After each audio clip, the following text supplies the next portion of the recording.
একটি সমদ্বিবাহু ত্রিভুজের শীর্ষকোণ 100 ডিগ্রি হলে তার ভূমিস্থ কোণদ্বয়ের প্রত্যেকটির মান কত?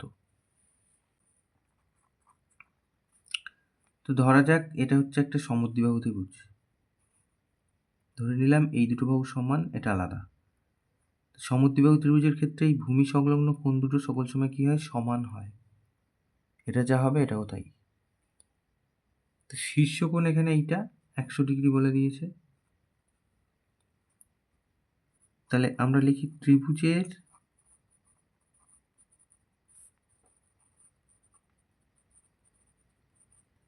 শীর্ষকোণ সমান সমান 100 ডিগ্রি। তাহলে এই দুটো কোণ মিলিয়ে কত? তাহলে ভূমিস্থ কোণ দুটির সমষ্টি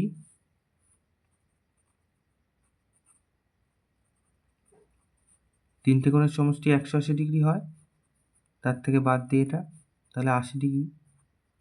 তাহলে এবার বলেছে এই দুটো সমান হবে, তাহলে এটাকে আমরা 2 দিয়ে ভাগ করব।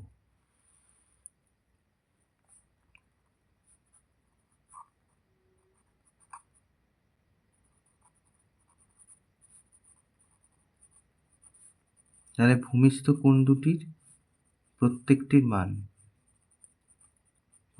মান কত হবে?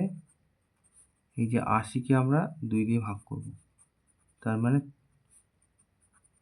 40 ডিগ্রি। এটা তাহলে উত্তর।